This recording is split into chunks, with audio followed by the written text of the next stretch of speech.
5 orang berangkat nonton basket bareng malam itu, 4 ditemukan, 1 nggak pernah, tapi yang paling janggal bukan itu. Yang paling janggal, orang yang ditemukan duluan itu ditemukan 3 bulan kemudian, sudah tidak bernyawa tapi baru meninggal 2 minggu sebelumnya. Sepertinya dia bertahan sendirian di tengah hutan selama hampir 3 bulan penuh. Tanggal 4 Juni 1978, sekelompok pengendara motor itu lagi eksplor jalur gitu di Plumas National Forest di California. Random aja gitu, tiba-tiba mereka mampir ke sebuah trailer tua milik dinas kehutanan yang kelihatannya tuh udah lama nggak kepake. Terus mereka buka pintunya dan di dalam ada satu tempat tidur. Di atas tempat tidur itu ada jasad seorang pria yang tubuhnya kurus banget gitu, kayak nggak makan berbulan-bulan. Dan kakinya rusak parah kena frostbite, dan yang bikin ini makin aneh, dia dibungkus rapi pakai selimut berlapis-lapis. Kayak ada yang ngerawat dia gitu sebelum dia meninggal. Gue mau kasih tahu lu satu detail lagi sebelum kita mulai. Di luar trailer itu ada kayak gudang dan isinya itu makanan kaleng militer punya dinas kehutanan. Kira-kira cukup lah buat 5 orang bertahan hidup lebih dari setahun. Tapi kenapa pria tersebut tuh kayak nggak pernah nyentuh makanan itu? Ini kejadian nyata pada tahun 1978 dan sampai sekarang belum ada yang bisa jelasin kenapa 5 orang dewasa yang saling kenal baik, yang nggak punya alasan buat ngilang, tiba-tiba jalan masuk ke gunung bersalju dan gak pernah balik lagi. Orang-orang tuh nyebut ini kayak Diat Love Pass versi Amerika, dan gue bakal jelasin kenapa sebentar lagi. Tapi sebelum itu, lo harus kenal dulu siapa mereka, karena ini bukan kasus biasa. Ini kisah tentang 5 orang yang paling gak masuk akal buat berakhir tragis seperti ini. Yuba City dan Marysville itu adalah 2 kota kecil di California, dan kota itu tuh deket satu sama lain. Tipe kota yang semua orang tuh saling kenal. Dan di sana tuh ada program yang namanya Gateway Projects. Jadi kayak semacam pusat rehabilitasi vokasional buat orang dewasa dengan disabilitas intelektual ringan atau kondisi psikiatri. Dan disitulah kelima orang ini ketemu. Ted Weher, 32 tahun usianya, Jack Madruga, 30 tahun, veteran angkatan darat, terkenal di antara teman-temannya sebagai orang yang paling hati-hati kalau nyetir, dan tipe yang nggak pernah ngebut dan nggak pernah ambil resiko di jalan. Lalu ada Bill Sterling, 29 tahun, Jackie Hewitt, 24 tahun, dan Gary Matthias, 25 tahun yang juga veteran angkatan darat. Nah, keluarga mereka, dan ini detail yang gue suka, itu manggil mereka berlima itu sebagai The Boys gitu loh. Jadi bukan dengan nada merendahkan, tapi karena mereka emang sedekat itu. Kalau 5 orang ini kumpul, biasanya cuma buat satu hal, yaitu main basket atau nonton basket bareng. Dah, itu aja. Nah, Gary itu agak beda dari yang lain. Dia didiagnosa skizofrenia paranoid, dan itu berat banget di masa-masa awal, 2 kali hampir kena tuduhan penyerangan, dan sering ngalamin episode psikotik yang bikin dia harus dirawat di rumah sakit veteran. Tapi, di tahun 1978, dia lagi di titik terbaiknya. Dia rutin minum obat, dia kontrol jalan, dan dokternya sendiri bilang dia salah satu kasus sukses mereka. Dan pada saat itu, dia kerja bantuin bisnis tukang kebun ayah tirinya. Kenapa gue kasih tahu detailnya dari awal? Karena nanti tuh bakal penting. Tapi buat sekarang, yang perlu lo tahu cuma satu hal, yaitu 5 orang ini dengan segala keterbatasannya masing-masing, mereka punya satu sama lain. Dan besoknya tanggal 25 Februari mereka dijadwalin ikut turnamen Special Olympics, dan seragam mereka tuh udah disiapin rapi di atas kasur, tapi mereka nggak pernah sampai ke turnamen itu.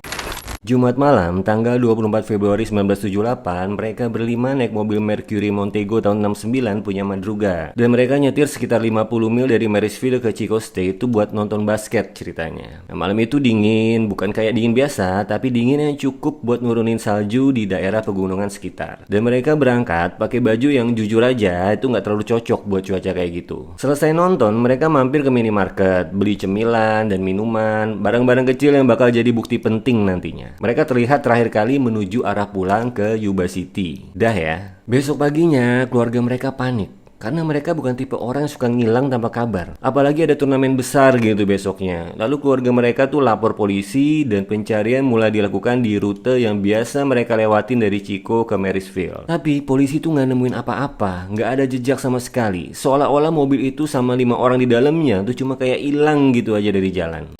2 hari kemudian, tanggal 27 Februari, seorang penjaga hutan dari Plumas National Forest itu lapor ke penyidik. Dia bilang dia ingat lihat mobil Mercury itu udah dari tanggal 25, sehari setelah mereka ngilang, parkir di Oroville, Quincy Road. Waktu itu dia nggak curiga, soalnya emang banyak gitu orang lokal yang naik ke jalur itu buat main ski pas weekend di musim dingin. Tapi begitu dia baca pengumuman orang hilang, dia langsung nyadar. Lalu keesokan harinya, dia antar petugas ke lokasi tempat dia lihat mobil itu. Dan disinilah semuanya berubah jadi janggal. Jalan itu, Oroville Quincy Road, itu ada di arah yang salah total. Sekitar 70 mil menyimpang dari rute perjalanan pulang mereka. Dan ini bukan salah belok tipis-tipis. Ini jalan tanah tinggi ke pegunungan, jauh banget dari manapun yang masuk akal buat 5 orang yang mau pulang ke Marysville. Dan mobilnya sendiri, kondisinya masih bagus. Bensinnya masih ada seperempat tangki. Nggak ada tanda kerusakan. Dan yang bikin penyidik makin bingung, bagian bawah mobil itu, kolong yang biasa lecet parah kalau misalkan lo bawa sedan berat gitu, kayak lewatin jalan berlubang dan berbatu, itu bersih, rapi, kayak yang nyetir tuh tahu persis medannya. Padahal asumsinya ini jalan yang nggak pernah mereka lewatin. Dan yang bawa mobil adalah Madruga yang juga diketahui belum pernah sama sekali berkunjung ke wilayah Plumas National Forest dan dikenal sebagai orang yang paling hati-hati di antara mereka, dalam artian tipe orang yang nggak akan mau bawa mobil sedannya ke tempat yang jalanannya hancur kayak gitu. Kejanggalan ini membuat polisi curiga bahwa bukan Jack Madruga yang mengemudikan mobil tersebut hari itu, melainkan orang lain yang sangat menguasai medan pegunungan tersebut. Di dalam mobil, penyidik nemu bungkus cemilan, botol minuman dari yang mereka beli di minimarket di Chico. Lalu ada juga kayak semacam buklet pertandingan basket, dan ada satu detail yang entah kenapa selalu nempel di kepala gue, yaitu peta California yang dilipat rapi di dalam mobil. Dan kunci mobilnya juga hilang. Satu jendelanya kebuka dan pintunya nggak terkunci. Coba lo bayangin posisi lo jadi penyidik waktu itu. Nggak ada tanda perkelahian, nggak ada darah, dan mobil dalam kondisi sempurna. Cuma dibiarin di tengah hutan salju jauh dari mana-mana. Kenapa lo tinggalin kendaraan yang masih jalan demi jalan kaki ke tempat yang kalau lo salah arah bisa bikin lo mati kedinginan dalam hitungan jam?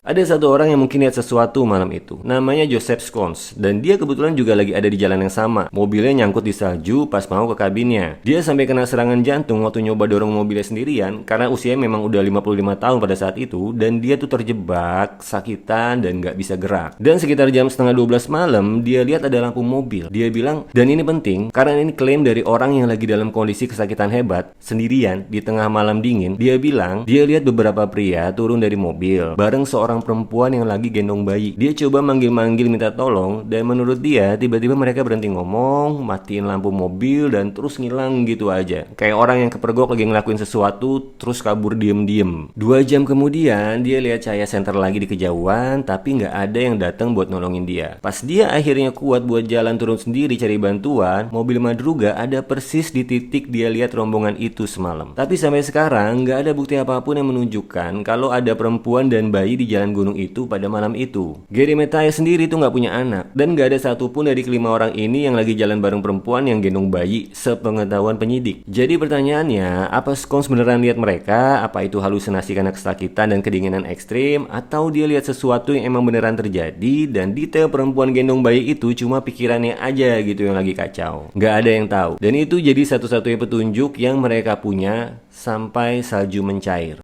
Balik ke trailer yang gue ceritain di awal video ini, 4 Juni 1978, sekitar 4 bulan setelah mereka ngilang, tubuh yang ditemuin di ranjang itu adalah Ted Weher. Kondisinya bikin siapapun yang lihat tuh berhenti napas sebentar, karena dia kurus ekstrim dan kakinya hancur kena frostbite, sepatunya hilang entah kemana, dan panjang jenggotnya tuh jadi petunjuk buat ahli forensik, karena dari situ mereka bisa hitung Ted kemungkinan bertahan hidup selama 8-13 minggu sendirian di trailer itu. 13 minggu, coba lo pikirin. 3 bulan lebih sendirian di trailer dingin di tengah hutan dengan tubuh yang udah gak bisa jalan lagi karena kakinya rusak, dan dia meninggal cuma sekitar 2 minggu sebelum ditemuin menurut perkiraannya. Yang bikin ini gak masuk akal, di luar trailer itu ada gudang yang isinya tuh makanan kaleng darurat dari militer itu buat setahun. Tapi cuma sekitar beberapa lusin kaleng yang dibuka dan ditemukan udah kosong di dalam trailer. Sementara ratusan kaleng lainnya itu sama sekali gak disentuh. Dan ada alat pembuka kaleng yang tergeletak, dan hal ini membuktikan bahwa ada seseorang di dalam trailer yang tahu cara membuka makanan kaleng tersebut. Tapi sisa makanan lainnya kayak sengaja dibiarin gitu aja di gudang. Dan ada korek api, ada bahan-bahan yang mudah terbakar di dalam trailer, ada tabung propana di luar yang sebenarnya bisa digunain untuk nyalain sistem pemanas ruangan. Tapi semuanya nggak disentuh. Ada teori yang bilang mungkin karena trailer itu properti pemerintah, terkunci, dan mereka takut kalau mereka pakai barang-barang di dalamnya tuh bakal dianggap pencurian, takut ditangkap. Gua nggak tahu itu benar atau enggak, tapi kalau benar,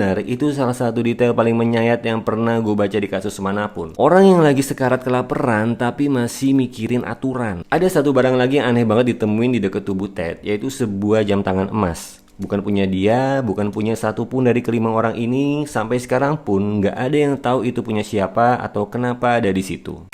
Sekitar 2 hari setelah penemuan jasad Ted, tim SAR nemuin sisa-sisa jasad Bill Sterling dan Jack Madruga sekitar 2 mil dari trailer. Udah dimakan hewan liar. Dan di kantong Madruga, mereka nemu kunci mobil yang hilang itu. Dan sekitar 2 hari kemudian, sisa-sisa jasad Jack Hewitt juga ditemuin. Sepatu dan tulang belakangnya itu sekitar 2 mil dari trailer. Tengkoraknya sendiri ada sekitar 100 meter dari situ. Dan Gary Mathias sampai hari ini, hari lo nonton video ini, nggak pernah ditemuin. Sama sekali. Nggak ada tulang, nggak ada apa-apa, nggak ada jasad, yang ada cuma sepatunya yang ditemuin di dalam trailer dekat tempat Ted meninggal. Salah satu teori bilang Gary tuh mungkin kayak tukeran sepatu gitu sama Ted. Soalnya sepatu Ted tuh lebih gede, mungkin lebih cocok buat kaki Gary yang udah bengkak karena frostbite. Kalau itu benar, artinya Gary ada di trailer itu di suatu titik, terus pergi lagi dan mungkin nyoba cari bantuan dan nggak pernah balik lagi. Ayahnya Gary sampai bertahun-tahun setelah kejadian itu masih naik ke gunung itu buat nyari Gary. Dia pernah bilang ke wartawan, yang dia cari bukan jasadnya, yang dia cari itu kacamata anaknya. Soalnya katanya beruang tuh nggak bakal makan itu. Coba lu bayangin jadi orang tua itu nggak nyari jasad, malah nyari kacamata, karena itu satu-satunya hal yang mungkin masih ada.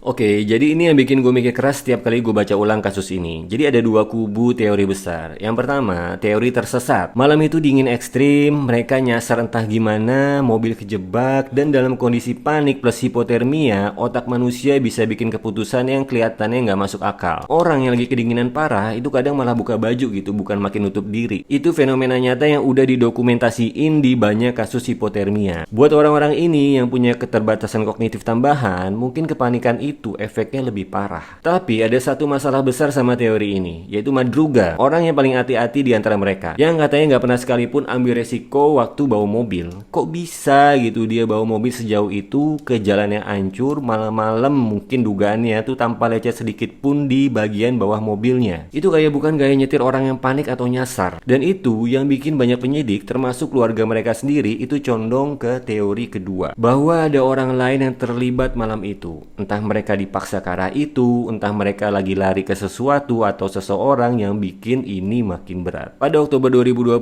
ada memo internal dari kantor Sheriff Yuba County yang baru kebuka ke publik tahun 2023 lewat permintaan dokumen resmi. Isinya, mereka secara resmi mengklasifikasikan ulang kasus Gary Mathias itu bukan lagi hilang, tapi korban tindak kriminal. 42 tahun setelah kejadian, penegak hukum sendiri bilang mereka percaya Gary jadi korban kejahatan orang lain. Dan itu yang bikin gue paling terganggu dari kasus ini, bukan detail fisiknya, tapi kenyataan bahwa bahkan orang-orang yang paling dekat sama penyelidikan ini, yang punya akses ke semua bukti, semua laporan, masih belum bisa kasih jawaban pasti. Cuma kecurigaan resmi, nggak ada nama, nggak ada penangkapan, dan nggak ada kesimpulan. Orang manggil ini Dyatlov Pass versi Amerika karena kemiripannya emang nyata. Bukti yang saling kontradiksi, korban yang ninggalin tempat aman demi masuk ke kondisi yang jelas-jelas bahaya buat mereka. Dan sampai sekarang nggak ada jawaban yang benar-benar cocok sama semua fakta. Tapi buat gue, yang paling nempel itu bukan misterinya. Yang nempel itu seragam basket yang udah disiapin rapi di atas kasur buat pertandingan yang nggak pernah mereka datengin, peta yang dilipat rapi di dalam dashboard mobil yang ditinggalin di tengah hutan, seorang laki-laki yang walaupun lagi sekarat kelaparan nggak mau buka gudang makanan yang bukan haknya. 48 tahun udah lewat dan sampai hari ini ada seorang ayah yang mungkin masih nyimpen harapan kecil, bukan buat nemuin jasad anaknya, tapi buat nemuin sepasang kacamata di tengah hutan. Menurut lo gimana? Mereka beneran cuma kesasar dan kalah sama alam, atau ada seseorang di jalan itu malam itu yang sampai sekarang masih bebas jalan-jalan, yang tahu persis kejadian sebenarnya?